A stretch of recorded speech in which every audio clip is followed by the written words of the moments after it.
Have you ever planted a seed? Not because you wanted a seed, but because you wanted what the seed would someday become. Maybe it was a tomato plant in your backyard, or maybe a flower bed in the front garden. Maybe an oak tree that would someday shade your grandchildren. You know, it makes me think when we were planning our garden for this house this year, my husband saw a tree and he thought, let's plant the tree. I was like, no, there's no way, because it takes time to actually get something from the tree. And we only want to be in this current property for like 5 years, which sounds like a really long time. But if you were wanting to plant an oak tree, you know, there's only so much 5 years could do. So the strange thing about planting a seed is that for a while, nothing seems to happen. You water the soil, you pull the weeds, you wait. You know, the dirt looks exactly the same as it did yesterday. And if someone walked into your garden that week, they might say, looks like nothing's growing. Must not have a green thumb. But they'd be wrong, because the most important work had already begun. The seed had cracked open. Tiny roots are reaching into the darkness and cells are dividing. Energy is being redirected. An entirely new living system is quietly forming beneath the surface. The miracle begins long before anyone can see it. And I've come to believe that's exactly how healing in our bodies often works. Not just in gardens, in people. I think one of the biggest reasons that people give up on becoming healthier isn't because they lack discipline. It isn't because they're lazy. It isn't because they don't care. I think that they quit because they mistake invisible for non-existent. They expect healing to announce itself. They expect fireworks and big transformations, a dramatic number on the bathroom scale, and compliments from coworkers, and a photo that goes viral on social media. But our bodies are rarely that dramatic. Most of the time, healing whispers long before it shouts. Today, I want to ask you what I believe may be one of the most important questions in all of health. Not just fasting, health. How do you know your body is actually becoming healthier? Not, how do you know you're losing weight? Not, how do you know you're going to fit into smaller jeans? Not, how do you know if your friends are going to notice? Not all of these things that we tend to reach for. And those things, they may happen. Sometimes they don't. But they are not the first signs that your body is changing. In fact, some of the most meaningful changes happen weeks, months, sometimes even years before they're obvious on the outside. If you don't know what to look for, you may quit right in the middle of progress, and I don't want that to happen to you. So welcome back to the Fasting Project. We are on episode 20. This is a documentary series, and you can jump in at any point. I'm glad you're here at this one if it's your first. We're exploring how ancient wisdom and modern science can help to restore the body, renew the mind, and strengthen the spirit. Every episode does build on the last. Every conversation asks us to look a little deeper than the latest trend, because I don't want this channel to simply tell you what to do. I want you to understand why. When you understand why your body behaves the way it does, you become much harder to discourage, much harder to fool, and much more confident making decisions about your own health. Everything we explore together rests on 3 pillars: ancient wisdom, modern science, and practical application. If we ignore history, we lose perspective. If we ignore science, we lose understanding. And if we ignore practical application, knowledge never becomes transformation. I believe we need all 3. If you're new here, my name is Rebecca. About 20 years ago, I sat in a neurologist's office as a young wife and mother, waiting for answers I wasn't sure I wanted to hear. I'd been experiencing numbness, weakness, strange sensations, and my balance wasn't right. I knew that something was wrong. I just didn't know what. After what I felt like was an endless wait, the neurologist brought us back into her office, pulled up my MRI, and quietly pointed to the white lesions that were scattered across my brain and then my upper spinal cord. She told me I had multiple sclerosis.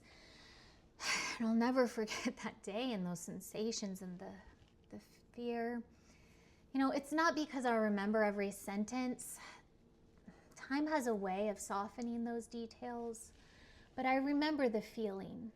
The room suddenly seemed smaller, and the future suddenly seemed shorter, and hope suddenly seemed it became harder to find. And she explained that based on the locations and the extent of the lesions, I should prepare for significant disability very soon, within about 10 years. As a young mom, those words settled deep into my heart, and for a while I believed that my story had already been written. And maybe you've had a moment like that. Maybe your diagnosis was different. Maybe it wasn't a diagnosis at all. Maybe it was the day your doctor told you your blood sugar was climbing, the day your knees began hurting, the day you realized climbing a flight of stairs left you out of breath. Or maybe it was simply the quiet realization that you didn't feel like yourself anymore. Whatever brought you here, I'm glad you're here, because one of the greatest lessons I've learned over the past 2 decades is this. A diagnosis can describe where you are. It doesn't always define where you're going. That doesn't mean we ignore medicine. Far from it. Modern medicine has saved countless lives, and I'm profoundly grateful for it. But I also believe our bodies possess remarkable capacities to adapt, repair, and respond to the environments we create for them. The more I studied nutrition, physiology, anthropology, history, and the biology of fasting, the more fascinated I became by one simple question. Why were our bodies designed this way? Why do we store body fat? Why can we survive without eating for extended periods of time? Why does hunger come in waves instead of constantly increasing? Why can the brain switch fuels? Why does the liver store glycogen? Why do hormones shift when we fast? Why would the human body evolve such extraordinary flexibility? And the deeper that I dug, the more I realized something. Our bodies are far more intelligent than most of us have ever been taught. Not intelligent because they're magical, not intelligent because they're perfect, but because they're adaptive. They're constantly observing, constantly asking one question: what kind of world am I living in right now, today? Every meal sends information. Every night of sleep sends information. Stress sends information. Sunlight, movement, relationships, even the timing of when we eat sends information. Your body is always listening, always learning, always adapting. The real question isn't whether your body is adapting. The real question is, what is it adapting to? That single question changed my life.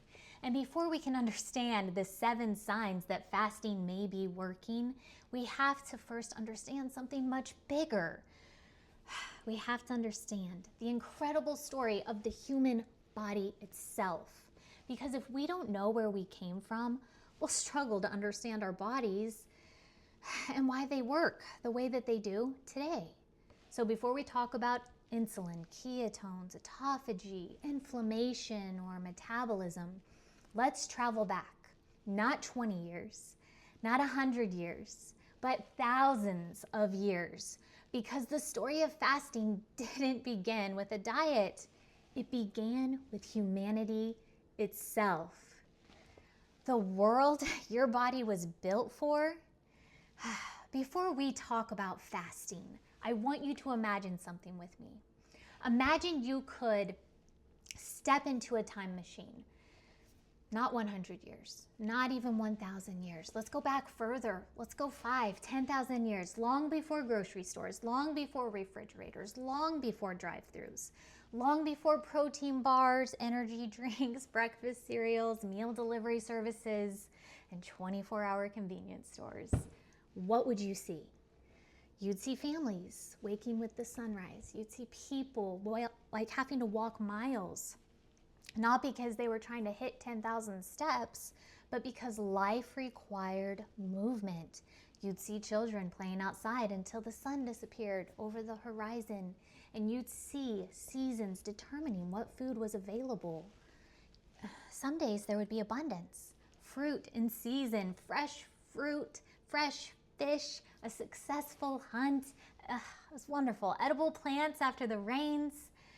And other days, there wouldn't be much at all. No one would have called it intermittent fasting. It was simply life. Sometimes I hear people say fasting is a modern trend, and that always makes me smile because fasting is almost certainly older than eating 3 meals a day. Think about that for a moment. For the overwhelming majority of human history, people didn't wake up, pour cereal into a bowl, grab a latte on the way to work and snack at 10, then eat lunch at noon, then have an afternoon snack, then dinner at 6, then dessert at 8, and then some chips while watching TV with a soda maybe. That pattern is remarkably new. From an evolutionary perspective, it's almost yesterday. For most of history, people ate when food was available. Sometimes that meant fasting. Sometimes it meant waiting. Sometimes it meant uncertainty. Sometimes they just didn't know. The human body didn't evolve in a world of constant abundance. It evolved in a world of changing seasons, changing opportunities, changing environments. And because the environment kept changing, the body learned to adapt. That word is going to come up over and over again in this video. Adapt, because adaptation may be one of the greatest gifts that God built into us. One of my favorite questions to ask is this: why does body fat even exist? Do you know? Why does it? Have you ever wondered that? Why didn't God simply create us to burn every calorie immediately? Like the day we ate it, wouldn't that be more convenient? Wouldn't that have been easier? No worrying about weight, no stored energy, no fat cells. Problem solved, done. Except, it wouldn't have solved the real problem, because the real problem throughout history wasn't having too much food. It was surviving when food wasn't available. Body fat isn't evidence that your body is failing. Body fat is evidence that your body is brilliantly designed to prepare for uncertainty. Think about a camel storing fat in its hump, or a squirrel collecting nuts before winter, or a bear preserving fat. You know, it has to have huge fat reserves before hibernation. We admire those examples in nature and think how amazing that is, right? We call them intelligent, we call them survival. But when humans store energy, we often call ourselves broken. The mechanism isn't broken, the environment has changed. That's an important distinction. Your body is still operating according to principles that helped humanity to survive for thousands of years. It simply finds itself living in a world unlike anything it has ever experienced before. One of the greatest misconceptions about body fat is that it's just extra weight. It isn't. My friend, it isn't just extra weight. Body fat is living tissue. It produces hormones, it stores energy, it communicates with the brain, it's alive, it's part of an incredibly sophisticated survival system. Imagine Your checking account. When your paycheck comes in, you don't spend every dollar immediately. Hopefully, at least we try not to. You save some. Not because saving money is exciting. Nobody wants to save it. Because uncertainty exists. We do it. You don't know when the washing machine will break, or the car, or when an unexpected medical bill might arrive. Savings creates resilience. In many ways, body fat is your body's savings account. When food is plentiful, your body quietly sets some energy aside, not because it's trying to punish you, not because it wants you to struggle to get it off and a really good workout the next day, because it has no idea of what tomorrow holds. It prepares. That's what healthy bodies do. They prepare. Now, does that mean our modern environment can't overwhelm those systems? Of course it can. Today, we have access to highly processed foods that combine sugar, refined starches, fat, salt, and artificial flavors in a way that no generation before us has ever experienced. We are the guinea pigs, my friend. We are the first. Many of these foods are intentionally engineered to be incredibly rewarding, right? Who doesn't love a bag of yummy chips or your favorite candy? That's not a conspiracy. It's simply how food science and product development often work. Companies want products that people enjoy and will buy again. The result is that many foods today stimulate our reward systems far more intensely than whole foods naturally do. And that doesn't make those companies evil, but it does mean that we have to understand the environment we're living in. Because if you misunderstand the environment, you'll often blame yourself. And I think too many good people are carrying unnecessary shame. I have done it. I spent years believing my body was the problem. Maybe you have too. Maybe you've looked in the mirror and thought, why can't I have more willpower? Why can't I stop eating? Why am I always hungry? Right? Have you asked those questions? Those questions are understandable. What if the better question is, what has my body been adapting to? That shift sounds subtle. It's not. It changes everything. Because one question leads to shame and the other leads to curiosity. And curiosity is where learning begins. As I continued studying physiology, something surprised me. Scientists don't generally describe the human body as trying to achieve perfection. They describe it as trying to maintain homeostasis. That's a big word with a beautifully simple meaning. Your body is constantly trying to maintain stability. Your temperature, your blood sugar, your blood pressure, your hydration, your oxygen levels. Thousands of tiny adjustments are happening every single second without you even realizing it. Right now, as you're listening, your heart is beating, your lungs are exchanging oxygen, your kidneys are filtering your blood, your liver is processing nutrients that you ate earlier. Your immune system is monitoring for threats. Your brain is coordinating it all in partnership with your gut. You didn't consciously tell any of that to happen. It simply did. Because your body is working for you every moment of every day. It is your employee that doesn't speak English to you. That's why I no longer like saying my body has betrayed me. Even living with multiple sclerosis, I honestly can't say that anymore. Has my body faced challenges?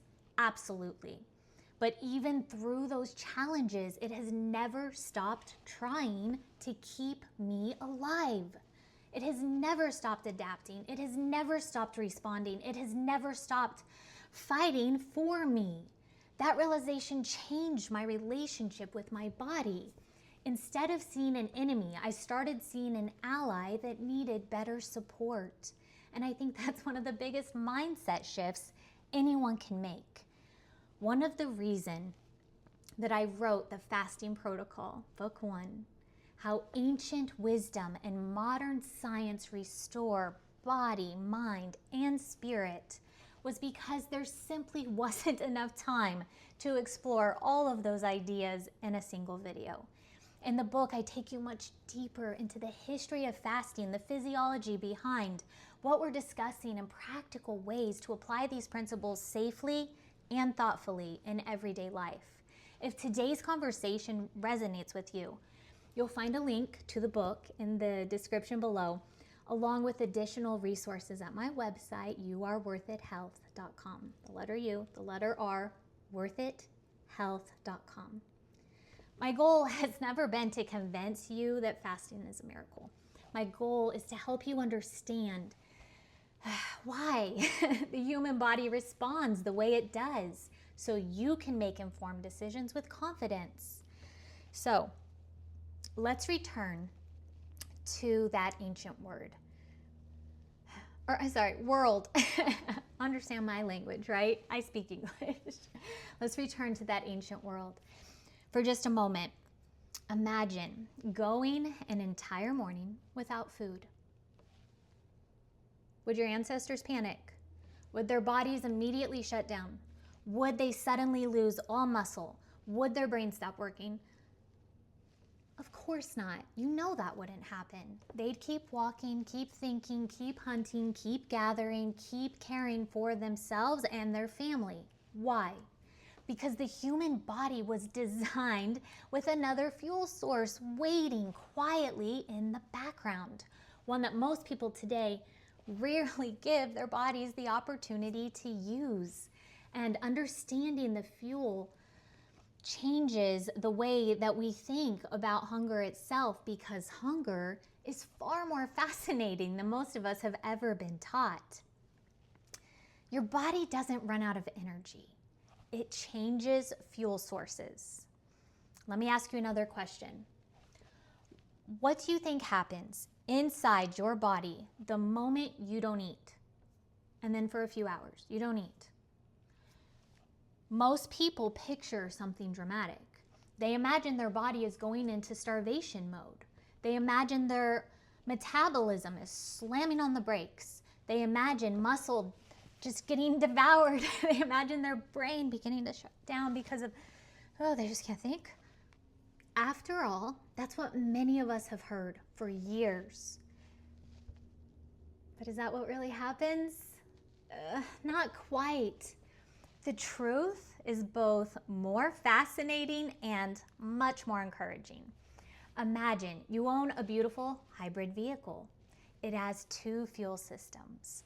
When one begins running low, it doesn't stop moving. It simply changes which fuel source it's using. The destination hasn't changed, the driver hasn't changed, the engine hasn't failed, only the fuel has shifted, it's changed. Your body is remarkably similar. God designed it with extraordinary flexibility. It sounds technical, but the idea is surprisingly simple. A metabolically flexible body means that you can smoothly switch between different sources of energy depending on what's available. When you eat, your body primarily uses glucose. When you haven't eaten for a while, your body gradually begins relying more heavily on that stored energy. Think about how incredible that really is. Think about it. Human civilization probably never would have existed if our bodies only ran on the last meal we ate. Imagine trying to hunt for food while simultaneously becoming too weak to search because breakfast had already been digested. It wouldn't make sense. Our ancestors couldn't survive that way. Neither could we. Instead, our bodies learned something extraordinary. They learned how to prepare. Remember when we talked about body fat being a savings account? Let's take this one step further. Imagine someone puts their paycheck in the bank every Friday. Do they immediately panic on Saturday because they aren't being paid again? Of course not. No one expects to get paid every day. They simply draw from what has already been saved. At least in the United States, that's how it is. It's like every 2 weeks or maybe once a week if you're lucky, sometimes monthly. But they don't panic. The money is still theirs, and they simply draw from what they already put in and what they already saved. It's simply being used at a different time. Stored body fat works in much the same way. It's energy that has already been collected. Fasting doesn't magically create energy. It simply gives your body an opportunity to access energy it has already stored. That's a very different way of thinking about it. Instead of asking, how am I going to survive without eating? Your body quietly says, don't worry, I planned for this. One of the most amazing organs in your entire body is your liver. It doesn't receive nearly enough credit, and it's actually kind of small in my opinion. Most people think of their liver as something that detoxifies the body, and it certainly plays an important role there, but it does so much more. Your liver is also an incredible energy manager. After you eat carbohydrates, some of the glucose circulates in your bloodstream. Some of it is used immediately, and some of it is carefully packaged into a storage form called glycogen. Think of glycogen as your body's easily accessible pantry, not the long-term freezer, the pantry. When you go several hours without eating, your body doesn't panic. Your liver simply begins opening the pantry. It starts releasing stored glucose to help maintain normal blood sugar levels. This is one of the ways that your body protects your brain, your muscles, and a lot of the organs that depend on a steady supply of energy.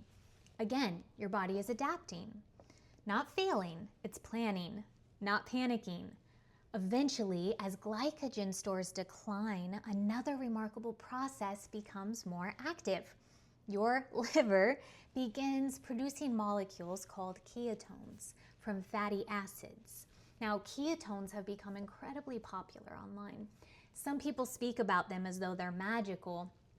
Others dismiss them entirely. I think the truth is much more interesting than either extreme. Ketones aren't magic. They're biology. They're simply another fuel source that the human body has evolved to produce under certain conditions. The reason this is so fascinating is because your brain is one of the most energy-hungry organs in your whole body. Although it only accounts for about 2% of your body weight, it uses a huge amount of your daily energy. Your brain never takes a vacation. It can't. Even while you're sleeping, it continues working. It's coordinating breathing, memory, dreaming, hormone regulation, temperature control, heart rate. Countless processes continue around the clock. They never stop. Nature needed a backup plan because it never stops. It just doesn't. And ketones are part of the remarkable design. Researchers have become increasingly interested in understanding how ketones actually affect brain metabolism and neurological health. There's some promising research in several areas, but a lot of questions are still being investigated, so it's important not to overstate what we know. One reason I encourage curiosity rather than certainty when it comes to emerging science is because, as someone living with MS, I find this area so fascinating, and it's not because I think ketones are a cure. I don't, but because understanding how the brain generates and uses energy, it helps me to appreciate how beautifully complex the human body really is. Now, here's something that surprised me when I first learned it. Real hunger usually doesn't continue climbing forever. Have you ever noticed that? You think you're absolutely starving and you glance at the clock, okay, you see what time it is, you realize lunch is running late and your stomach growls. You become convinced you can't possibly wait another hour. Then you get busy and a meeting starts, or you begin mowing the lawn, or you drive somewhere and you become absorbed in a conversation, and suddenly the intense hunger fades. How can that be? Were you actually starving 30 minutes ago? Or was something else happening? One of the hormones involved is called ghrelin. You'll often hear it nicknamed the hunger hormone, but even the nickname can be a little misleading. Ghrelin doesn't simply rise higher and higher forever. It tends to rise in waves, often around the times your body has become accustomed to eating. And if you normally eat lunch at noon, your body begins anticipating noon. It prepares, it reminds you, it nudges you. If you don't eat immediately, those signals often decrease again rather than continuing endlessly upwards. Your body is remarkably adaptable. It learns routines, it expects patterns, and it adjusts. That realization changed the way that I viewed my hunger. Instead of treating every growl like an emergency, I started asking, is my body asking for fuel, or is it following a habit? Sometimes it truly was hunger. Sometimes it was simply noon. This is where fasting becomes about much more than food. It's about awareness. For perhaps the first time in years, when fasting, you begin to pay attention instead of reacting automatically. You notice your body's rhythms, its patterns, its habits, its signals, and slowly you begin realizing something profound. Not every feeling requires an immediate response. Not every craving deserves obedience. Not every sensation is an emergency. Now, that doesn't mean ignoring your body. Quite the opposite. It means learning to listen more carefully, because your body doesn't speak English. It speaks biology. And when you begin understanding that language, everything starts looking different, including hunger itself. So let's discuss the lie that changed the way we eat. I want to talk about something that most of us have accepted without ever really questioning it. 3 meals a day plus snacks. Think about it. Most of us grew up hearing some version of this. Breakfast is the most important meal of the day. Don't skip meals. Eat every 2 or 3 hours to keep your metabolism going. Right? Never let yourself get hungry. That's not good for you. Maybe you heard that from your parents, from your teacher, from a magazine, from television, maybe even from your doctor. For years, I believed that too. I never stopped to ask, where did those ideas actually come from? Because here's something fascinating. It begins when an idea is repeated enough, it really does start to sound like biology. Even if it's actually just culture, right? Think about it. Now, before we go any further, I do want to be careful. Some people absolutely do need regular meals. Children need to eat regularly, and pregnant women or people taking certain medications. Individuals with diabetes or other medical conditions affected by blood sugar have to be careful. Some athletes, especially during periods of intense training, there is no one eating schedule that's right for every human being. There isn't. That's one of the reasons I don't like rigid rules that say exactly so and exactly this way. Health isn't about forcing everyone into the same box. It just doesn't work. It's about understanding principles and then applying them wisely to your own life, often with guidance from your healthcare team when appropriate or needed. So this isn't me telling everyone they should skip breakfast. It's me asking a different question. How did we become so afraid of being hungry? The more I studied history, the more surprised I became. For thousands of years, people simply ate differently than we do today. Think about it. The Romans often ate one main meal in the later part of the day. Many traditional cultures naturally had long periods between meals because life just required it. Even in more recent history, before modern refrigeration and around-the-clock food availability, eating looked very different from today. Meals were shaped by work, by daylight, by harvest seasons, by what families could grow, preserve, or afford. Food was not available every few minutes, and because it wasn't, the human body continued doing what it always had. It adapted. Then, over the last century or so, something changed. Food became available almost everywhere, all the time, at gas stations, airports, office buildings, movie theaters, sporting events, bookstores, hospitals, schools. You can buy food without even getting out of your car. You can have it delivered to your front door. You can order it with a few taps on your phone while sitting on your couch. Never in human history has food been this accessible. Again, that's not necessarily bad.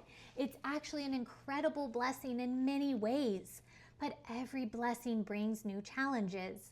One of those challenges is that our biology hasn't changed nearly as quickly as our environment has. Our ancestors never had to decide whether they should eat because there simply wasn't food available every waking hour. We do, dozens of times every single day. Have you ever walked through an airport? Think about it. You might have eaten breakfast an hour earlier. You're not hungry, not even a little. Then you walk past a cinnamon roll shop and suddenly they don't smell good. They smell irresistible.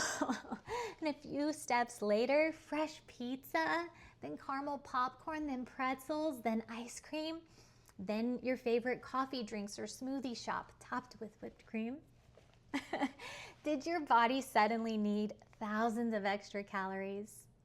Probably not. Your environment changed and your brain noticed.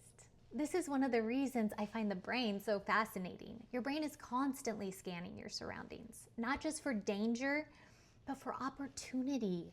Historically, finding calorie-dense food could mean survival. So when your eyes see something rewarding, your brain pays attention. That's intelligent design. The problem is that your brain notices food. No. No. The problem is that today, those opportunities never seem to end. It's good to notice food. It's good to see what's desirable and then to acquire it. That's a good thing. But it's not your brain noticing. It's just that it's always being offered. So we have to pay attention. You know, researchers, they often describe our brains as having reward pathways. When something is pleasurable or important for survival, certain brain circuits become active. Food is one of those things. It has to be. If eating wasn't rewarding for us, human beings wouldn't have survived for very long.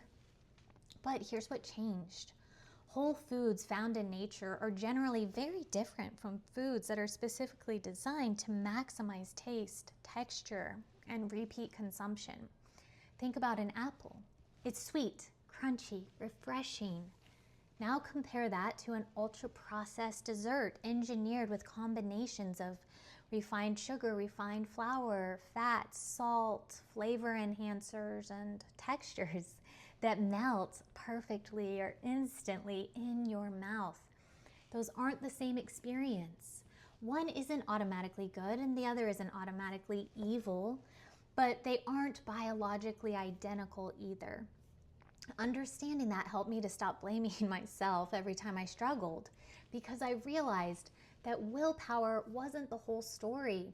Environment matters. Habits matter, sleep, stress, biology, and yes, personal responsibility matters too. Health isn't about choosing one explanation. It's about understanding how all of these pieces fit together. One of the biggest turning points in my own journey appeared or happened when I stopped asking, why can't I control myself? Cut that question out and started asking, you should too. What has my body learned? There's a big difference because learned behavior can be relearned. Habits can change, patterns can change. They can be interrupted. Neural pathways, your brain's communication networks can be strengthened or weakened over time. Scientists call this neuroplasticity. It's the brain's ability to reorganize itself by forming and strengthening new connections. That doesn't mean change is easy. It often isn't, but it does mean that change is possible. I find that incredibly hopeful. One of the reasons that fasting can feel so uncomfortable at first has very little to do with lack of food. Sometimes it's because you're interrupting a pattern that may have existed for years. Imagine driving to work the exact same route every day for 10 years, and one morning a bridge is closed. Suddenly you have to take another road. At first it feels awkward, and you miss turns, you second guess yourself, but after enough repetitions, the new route becomes familiar. Your brain adapts. Eating patterns are often similar. If you've eaten something every night at 9 p.m. for years, your body and brain begin expecting that rhythm. When you change it, it can feel uncomfortable. Not because you're in danger, but because you're creating a new pattern. Patterns take time, and that's okay. This is one of the reasons I encourage people not to judge fasting by the first few days. Imagine going to the gym for the very first time after years of sitting behind a desk. You're sore. Everything feels difficult. Would you conclude exercise doesn't work? Of course not. You'd probably think, my body is adapting to something new. Why should fasting be any different? We're asking our bodies to practice a skill that it may not have practiced in years or ever, sometimes decades. Skills improve through repetition, not perfection. As I continued studying both ancient cultures and modern research, something became increasingly clear to me. The human body isn't asking us to eat constantly. It isn't asking us to never eat either. It's asking for rhythm, periods of nourishment, periods of rest, periods of activity, and then periods of recovery. Nature is full of rhythms, day and night, summer and winter, breathing in and breathing out, the beating of your heart, even music depends on rhythm. Perhaps health does too. And fasting, when practiced thoughtfully and appropriately, may simply be one of the best ways of restoring rhythm that many of us have gradually lost. And once that rhythm begins returning, something fascinating starts happening, not just in your body, but in your mind. Because one of the very first things that many people notice has nothing to do with the scale at all. It's the way they begin thinking about food. So the first sign that fasting is working, hunger stops being your master. I want to tell you something that surprised me. When I first started learning about fasting, I assumed the goal was to stop feeling hungry. I thought successful fasters were people who somehow didn't experience hunger anymore. I could not have been more wrong. Healthy people still get hungry. I still get hungry. The difference isn't that hunger disappears. The difference is that hunger loses its authority. There's a profound difference between hearing a voice and believing you have to obey it. Think about a toddler for a moment. If you've raised children, you know exactly what I'm talking about. I have 7, and the youngest 2 are about to turn 14, so I know what I'm talking about. A 2-year-old can want something with every fiber of their little being. Candy before dinner, another toy, to stay up 2 more hours, and they may cry, they may throw themselves dramatically on the floor. Their desire is so real. But as loving parents, we don't assume every desire should immediately become reality and responded to. Why? Because maturity recognizes something children haven't learned yet. Not every feeling deserves immediate action. I think many of us spend our adult lives relearning that lesson, not just with food, but with spending, with anger, with fear, with entertainment, with social media, with countless impulses that promise immediate satisfaction. One of the quiet gifts that fasting gives us is the opportunity to practice a skill our culture rarely encourages anymore. It's the ability to pause. Years ago, if my stomach growled, I ate. If I drove past a restaurant, I'd consider stopping. If someone brought donuts or cookies or something, I almost automatically reached for one. None of those decisions felt intentional. They just felt automatic. You don't want to be rude. If it's available. I wasn't asking questions. I was simply reacting. Looking back, I don't think I was responding to true physiological hunger nearly as often as I thought I was. I was responding to habits, convenience, to boredom, to stress, to routine, to the clock or to advertisements, to smells drifting through the air. Food had quietly become my default answer to dozens of different questions my body wasn't actually asking. One afternoon, I noticed something kind of embarrassing. It was almost around 3 o'clock. Every afternoon, like clockwork, I wanted something sweet. Not because I was genuinely hungry, but because 3 o'clock had become associated with a little reward I got through the day to that point. Sometimes it was chocolate, sometimes it was a special drink, or sometimes cookies, sometimes whatever happened to be nearby. One day I stopped and I asked myself a question I never really considered. If it were 10 o'clock this morning instead of 3 this afternoon, would I still want this? And the answer was no. That craving wasn't coming from nutritional need. It was coming from expectation. My brain had learned a pattern. My body had learned a pattern. My environment reinforced the pattern. Recognizing that didn't magically eliminate the craving, but it changed how I interpreted it. Instead of saying, I need sugar, I'm feeling, I began saying, that's interesting. My brain expected this. But why? Curiosity replaced shame, and that simple shift gave me space to choose instead of simply reacting. One of the most fascinating things that researchers have learned is that our brains are prediction machines.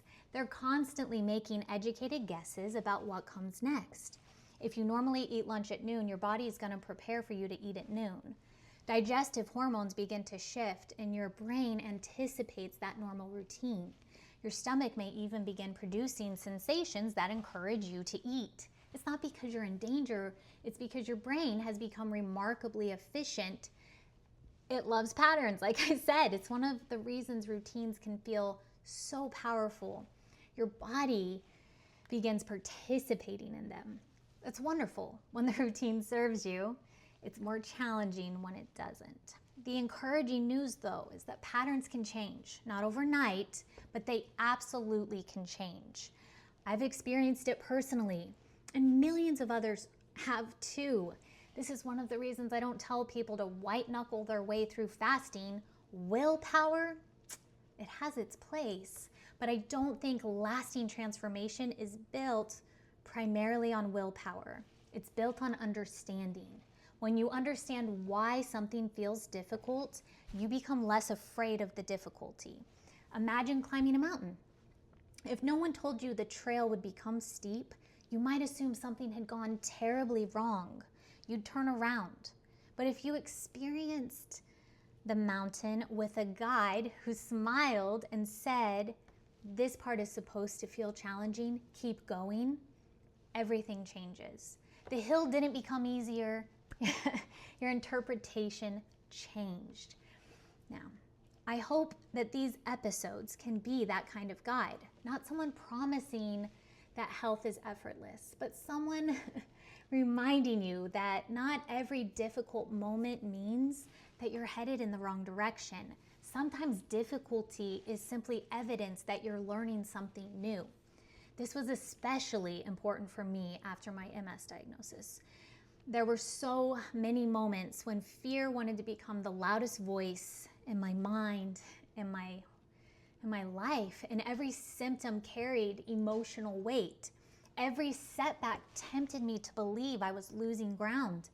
Over time, though, I realized something. Fear and wisdom aren't the same thing. Fear shouts, wisdom often whispers. Fear says, everything is falling apart. Wisdom asks, let's slow down. what is actually happening. That doesn't mean ignoring symptoms. Far from it. It means responding thoughtfully rather than reacting automatically. That's a lesson that has shaped far more than my eating habits. It shaped my life. As hunger gradually lost its control over me, something unexpected happened. I didn't become obsessed with fasting. I became less obsessed with food. That may sound like a small distinction. It isn't. When food is constantly occupying your thoughts, planning the next meal, feeling guilty about the last one, promising yourself you'll start over Monday, it's mentally exhausting. I know, I've lived there. When I was close to about 100 pounds more than I currently am, food occupied far more space in my mind than I realized at the time. I wasn't simply eating. I was negotiating with myself. I'll be good tomorrow. I'll skip dessert tonight. This is my last cheat day. That's it. Last one. Over and over and over again. It was exhausting. Fasting didn't instantly solve that, but it began changing my relationship with food. Food slowly stopped becoming the center of my day. It returned to being what it was always meant to be. Nourishment, enjoyment, connection, celebration, a gift, not a master. That is actually one of the first signs I encourage people to look for. Not the scale, not your waistline. Ask yourself this instead. Does food have less control over my thoughts than it did a month ago? If the answer is yes, celebrate that, because that's real progress. No one else may notice it. Your bathroom scale certainly won't care, but your life will. Freedom rarely announces itself with fireworks. Sometimes it begins with something as simple as walking past the break room donuts and realizing for the first time in years, you had a choice. And that brings us to something even more surprising, because once food stops dominating your thoughts, your brain often begins changing in ways that many people never expect. So I want to talk about the brain you never knew you had. I think it's one of the greatest misconceptions about health is that our stomach tells us when to eat. It doesn't. Your brain does. Now, your stomach, it certainly participates. It stretches, it contracts, it sends signals. Hormones released from your digestive system help to communicate with your brain. But the organ making sense of all of that information, the organ deciding what those signals mean, the organ comparing today's experience with yesterday's habits, is your brain. And once I understood that, everything about hunger became more interesting. Imagine walking into your childhood home. Before you even see the kitchen, you catch a familiar smell. Maybe it's homemade bread, maybe it's cinnamon rolls, maybe it's your grandma's coffee or her soup simmering on the stove. What happens? Almost instantly, memories begin flooding back. You can almost hear voices, see faces, feel emotions. Why? Because your brain is constantly connecting experiences together. Smells become attached to memories and songs become attached to seasons of life. Certain restaurants become attached to birthdays and certain foods become attached to comfort. Certain holidays become attached to traditions. Food is never just nutrition. It's woven into our stories. That's one reason changing the way we eat can feel surprisingly emotional. We're not only changing calories, sometimes we're untangling years, sometimes decades of learned associations. I remember realizing this one winter evening. I wasn't physically hungry. I'd eaten dinner, I'd had enough energy, but I found myself wandering into the kitchen anyway. Almost without thinking, I opened the pantry, looked around, closed it, walked away. A few minutes later, I came back. Have you ever done that? almost like your feet knew where to go before your mind caught up. And I finally had to laugh at myself and ask, what am I actually looking for? The answer wasn't food, not really. I was tired. I'd had a stressful day. I wanted comfort. And for years, food had quietly become my way of changing how I felt. Not because I lacked character, because I was human. And because my brain had learned that certain foods often come with a temporary emotional reward. I think many of us have experienced that in one way or another. Maybe it's ice cream after a difficult day, or it's chips while watching TV, or maybe it's stopping for a special drink every afternoon because it marks the end of a stressful workday. Again, none of those things make you a failure or bad. They make you a person whose brain has been learning from experience. One of the most remarkable discoveries in neuroscience over the past several decades is just how adaptable the brain really is. Scientists call this neuroplasticity. And for a long time, many people believed the adult brain was mostly fixed, that once you reached adulthood, it couldn't change very much. We now know that's not true. Your brain is constantly strengthening some of the connections and allowing others to weaken, influenced by practice, repetition, attention, and experience. Every habit is, in a sense, a pathway that has become easier to travel. Think about walking through a grassy field. The first time it's difficult, tall grass, uneven ground.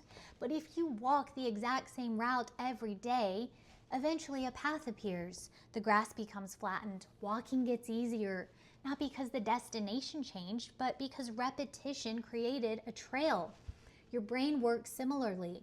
The more often you repeat a behavior, the more familiar that pathway becomes. The encouraging part is this.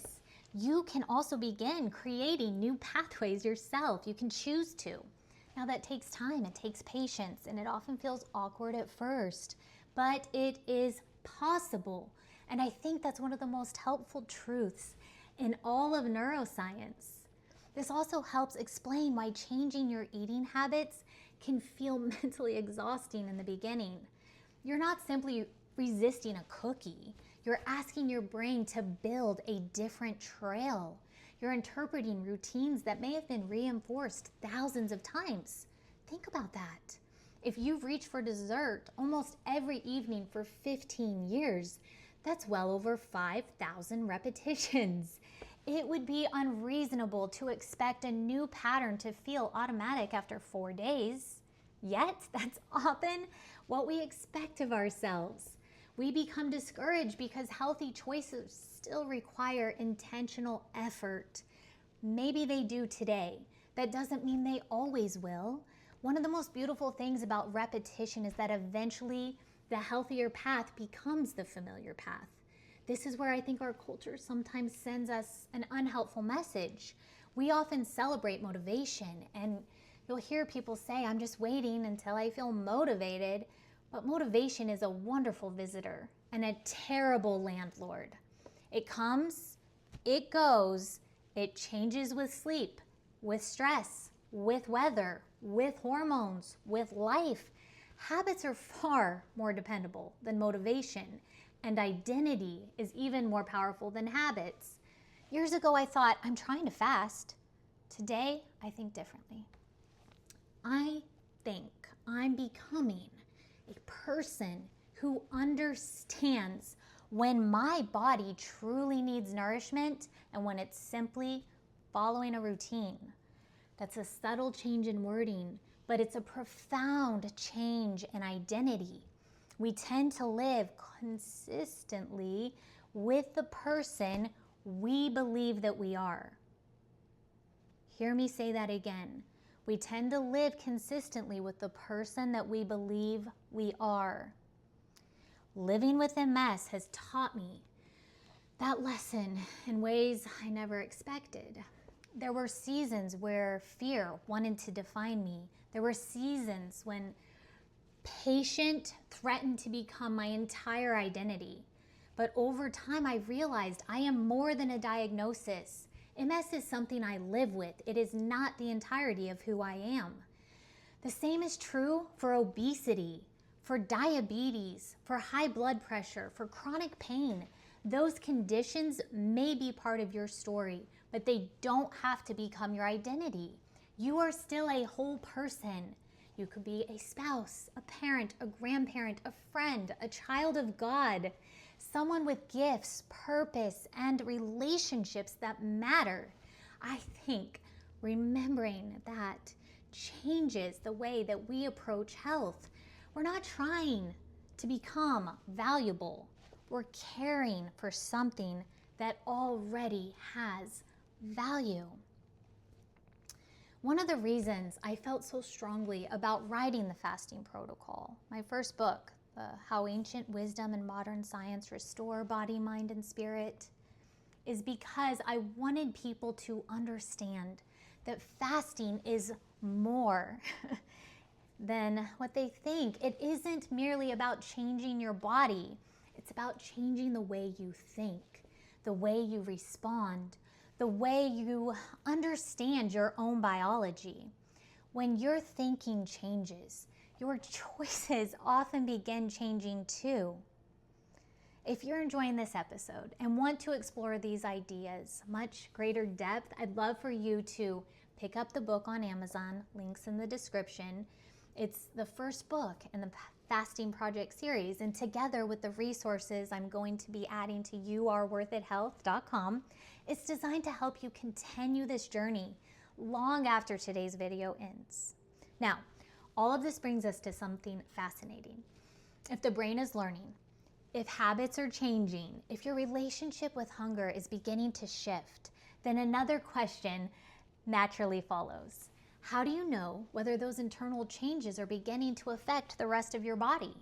Because one of the earliest places that many people notice those changes isn't actually in their stomach, it isn't even in the mirror, it's in their energy. And that kind of energy is very different from simply feeling stimulated. So the second sign that fasting is working, your energy stops feeling borrowed. I want to tell you about one of the biggest mistakes I ever made. For years, I thought having energy and feeling awake were the same thing. They're not, not even close.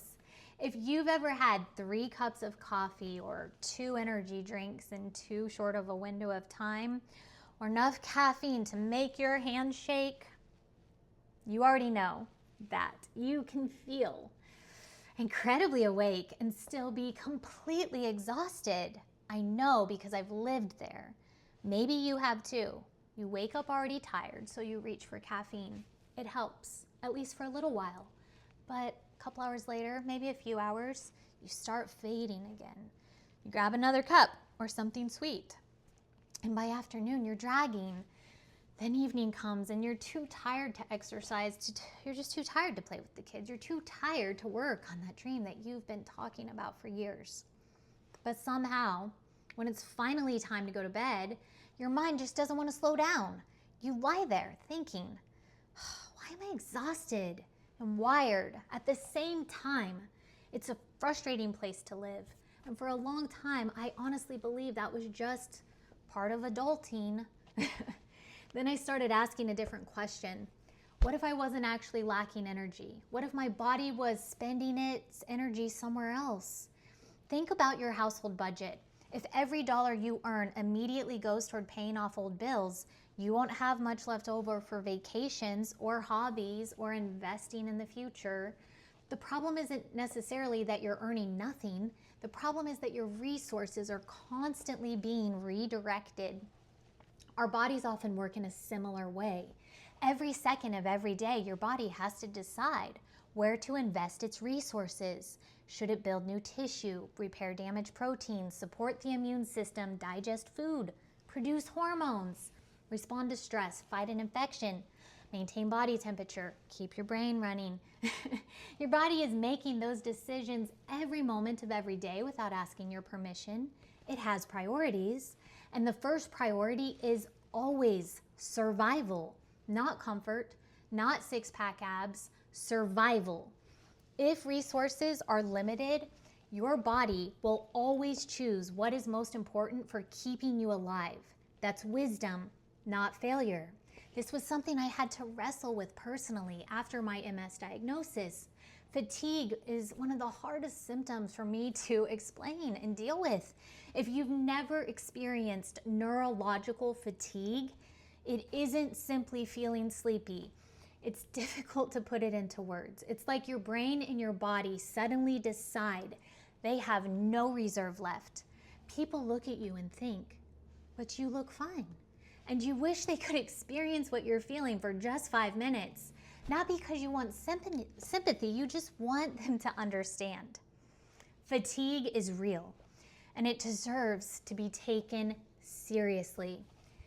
It can have so many different causes: poor sleep, medical conditions, depression, anemia, thyroid disorders, chronic infections, medication side effects, stress, nutritional deficiencies, neurological diseases like MS. That's why I always encourage people not to assume fasting or anything else is the answer to every kind of fatigue. If you're dealing with persistent or severe exhaustion, it's important to work with a qualified healthcare professional to understand what's driving it. But here's what fascinated me. Even though fatigue has so many possible causes, many people describe something changing after they've consistently improved their overall metabolic health. They don't always say, I have more energy. Often they say something much more interesting. They'll say, I don't crash anymore. And that caught my attention. Imagine the difference between a campfire and a flash of newspaper. If you throw a crumpled newspaper into a fire pit, it burns brilliantly for about 15 seconds, then it's gone. Now imagine adding seasoned oak logs. They don't explode with dramatic flames, they burn steadily, quietly, consistently. Which one would you rather depend on to stay warm all night? I think many of us have been living on newspaper energy. Quick, bright, temporary, always requiring more. Feed the fire, feed the fire, feed. What our bodies often long for is something steadier, not excitement, stability. One of the reasons this fascinated me is because our cells are constantly producing a molecule called ATP, adenosine triphosphate, but we're just going to call it ATP. If you've ever taken a biology class, you've probably heard that called the energy currency of the cell. Every heartbeat, every breath, every nerve signal, every muscle contraction, it depends on ATP.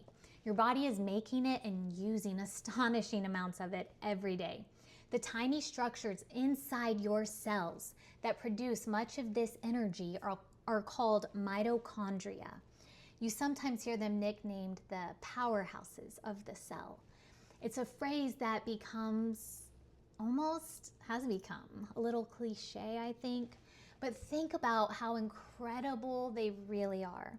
You have trillions of cells. Most of those cells contain mitochondria, and those mitochondria are working around the clock, without vacations, without weekends off, quietly converting nutrients into usable energy. Your body is quite literally a living energy factory. That alone just makes, what? Think about it. Fills me with just, Okay, researchers though, they're intensely interested in mitochondria.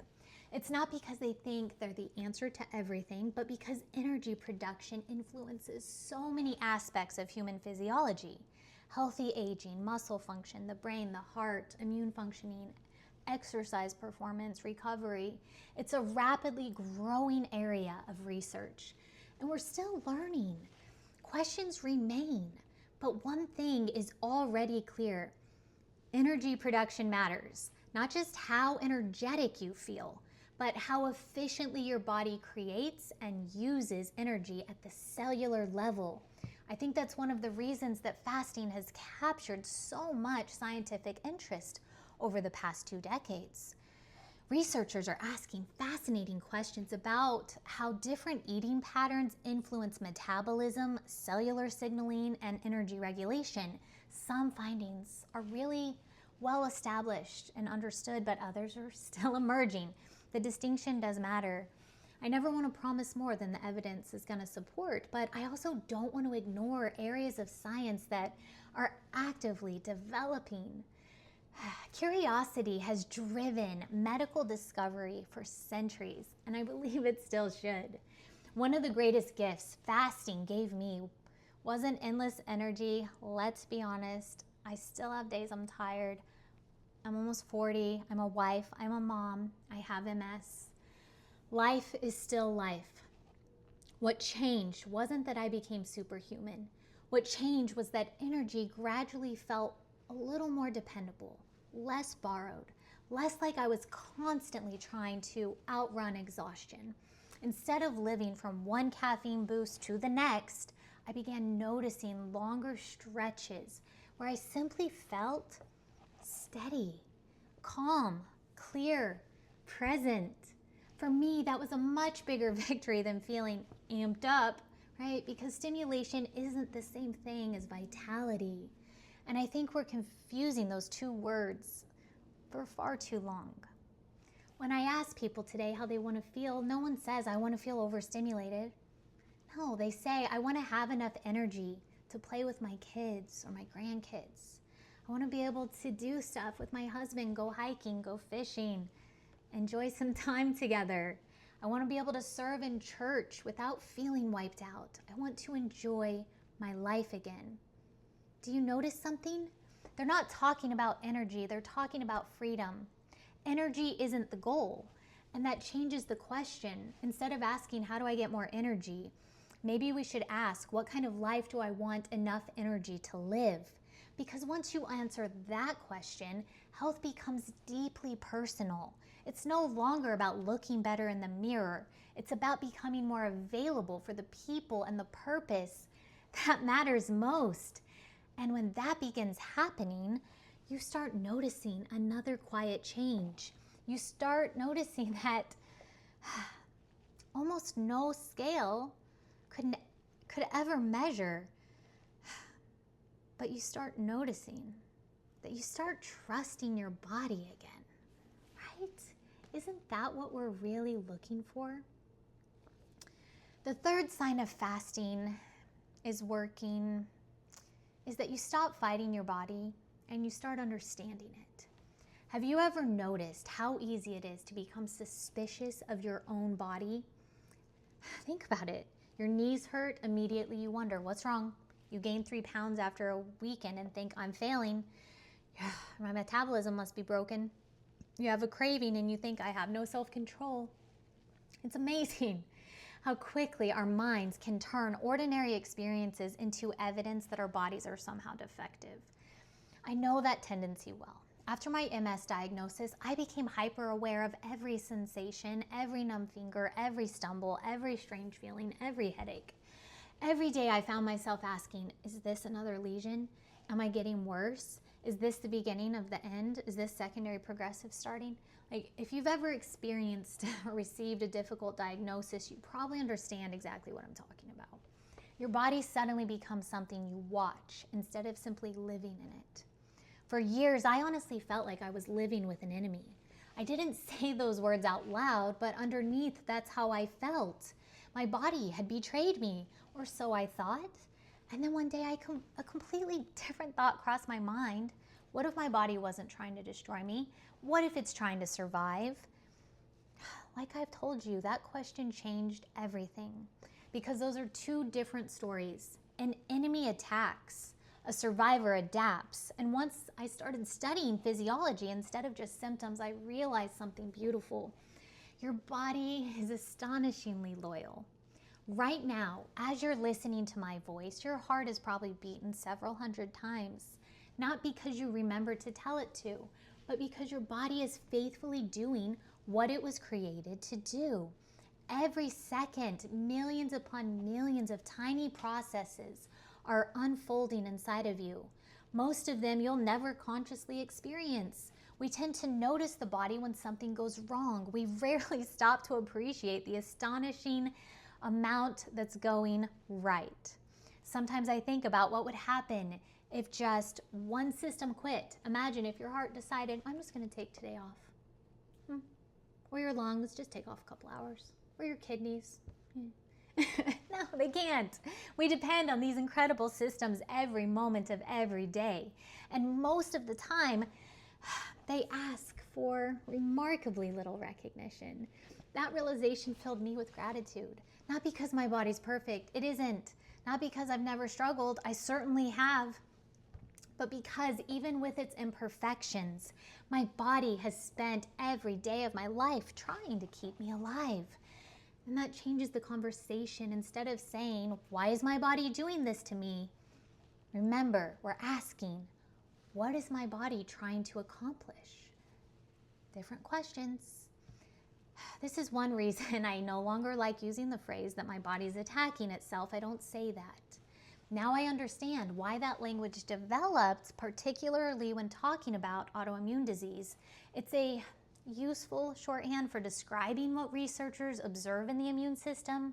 But as someone living with MS, I found it's more helpful, personally, to think of my body as incredibly complex rather than malicious. The immune system is extraordinarily sophisticated. Researchers continue to study why it behaves differently in autoimmune diseases, and there's still so much we fully don't understand.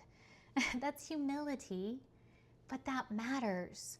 Science is strongest when it remains curious, and I think we should be curious too, not fearful, curious. Imagine smoke coming from the dashboard of your car. Would you become angry at the smoke? Of course not. The smoke isn't the problem. The smoke is telling you there is a problem. Symptoms often work similarly. Pain, fatigue, swelling, fever. Those experiences aren't always the root cause. Often they're communication. Now, communication doesn't tell us exactly what's wrong. It simply tells us something deserves attention. Sometimes that attention means seeing a physician immediately. Sometimes it means improving sleep. Sometimes it means addressing nutrition, reducing stress. It means medications need altered. Sometimes surgery. The point is, well, I'll say the point isn't that every symptom has the same answer. But the point is that symptoms are often information before their conclusions. And I think that's an incredibly important distinction.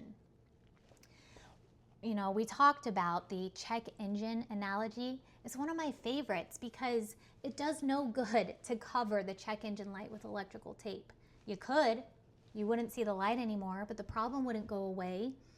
Now imagine the opposite extreme. Imagine panicking every time the light flickers without even opening the hood and never turning your car on again. What? No, neither response is wise. Wisdom says, let's investigate. And I think our bodies deserve the same respect. Neither denial nor panic, curiosity. One thing fasting taught me was to become more observant, not obsessive. Those are different. I began noticing patterns. How did I sleep after I ate late? How did I feel after spending more time outdoors? How did hydration affect my headaches? How did stress influence my appetite? How did movement affect my mood? I wasn't collecting evidence that I was broken. I was learning that language my body had been speaking all along. The mindset changes things because when you become a student of your own body, instead of a critic of your own body, you begin making decisions from understanding instead of frustrations. All right, let's also discuss the fourth sign fasting is working. And you stop living from meal to meal, right? That's the sign. I want you to imagine 2 different mornings. In the first, the alarm goes off. Before your feet even touch the floor, you're already thinking about breakfast. By mid-morning, you're checking the clock. Lunch can't come soon enough. An hour after lunch, you're reaching for something sweet. By late afternoon, you're running on caffeine. Dinner finally arrives, and a few hours later, you're standing in front of the pantry, wondering what else sounds good. Does that sound familiar? It certainly describes my own life at times. Now imagine another morning. The alarm goes off and you stretch You drink some water. You work a little. You have some conversations. You think, you create, maybe you laugh. And some time passes. Eventually, your body quietly reminds you that it's time to eat. Not because you're desperate, not because you're crashing, simply because it's time to nourish yourself. Do you see the difference? Food is still important. It's just no longer running the schedule. You are. One of the things I find most fascinating is how little we talk about attention. Attention is one of the most valuable resources you'll ever possess. You only get so much of it every day. Once it's spent, it's gone. And yet many people spend an astonishing amount of mental energy thinking about food. What should I eat? Should I eat? Did I eat too much? Should I skip dinner? Should I have breakfast? I'll start over Monday because I think I ruined everything. I deserve a treat. I shouldn't have eaten that. Tomorrow will be different. Tomorrow will be... It's exhausting, my friends.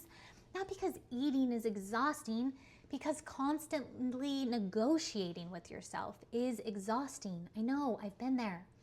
When I was 100 pounds heavier than I am now, I didn't realize how much space food occupied in my head. It wasn't just eating, it was the thinking.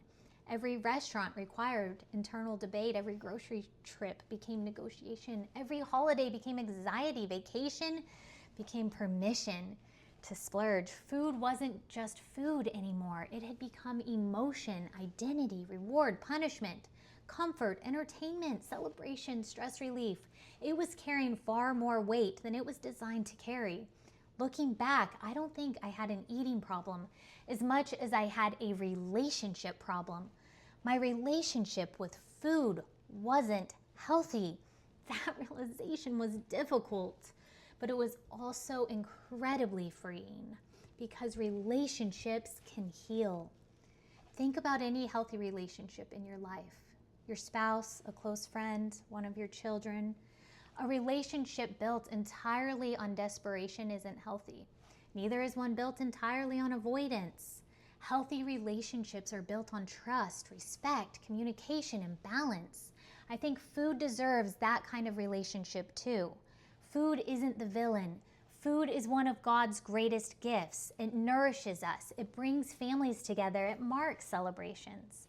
Jesus, yes, Jesus shared meals with people. He was the best host. Nearly every culture on earth gathers around tables. Food has always been about more than nutrients. It's about hospitality, community, generosity, memory, joy. That's why I never want fasting to become another form of fear. The goal isn't to become afraid of food. The goal is to become free enough to enjoy it appropriately. There's a world of difference. One of the things I appreciate most about studying anthropology is realizing that nearly every culture throughout history had seasons. Not just seasons of weather, seasons of eating, harvest seasons, celebration seasons, scarcity seasons, religious fasts, community feasts, periods of abundance and periods of restraint. Life has always moved in rhythms. Today's world often tries to eliminate rhythm. Everything is available all the time. Strawberries in winter, ice cream at midnight, 24-hour drive-through all day long. Our modern food system is incredibly convenient. And in many ways, that's something to be grateful for. But convenience can quietly become constant consumption if we're never intentional. When everything is always available, we have to become the ones who create healthy boundaries. This reminds me of something I learned while spending time in nature. Walk into a healthy forest. At first glance, it looks peaceful, but underneath the soil, an extraordinary amount of activity is happening. Roots are growing, fungi are exchanging nutrients, microorganisms are breaking down leaves, water is moving and seeds are germinating. Everything has its season. Everything has its rhythm. Nature doesn't apologize for winter. It doesn't panic because leaves fall. It trusts the process.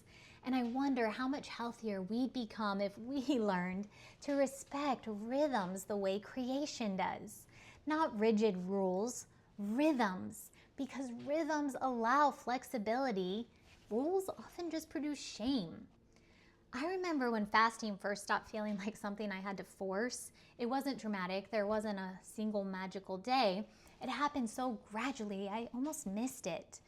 One afternoon, I looked at the clock and just realized that food had not interrupted my day. You know, there's another layer to this that I don't think that we discuss often enough, and that's interruption. Modern life constantly competes for our attention. Your phone, notifications, streaming services, emails, social media, processed food packaging, everything is designed to capture your focus, to keep you coming back again and again and again. And I don't say that to make anyone cynical. I say it because understanding your environment is empowering. It's much easier to extend yourself grace when you realize you're not simply lacking discipline. You're living in one of the most attention-demanding environments in human history. Fasting has become one way I practice saying something increasingly rare, not just with food, but to impulse itself. I don't have to respond immediately.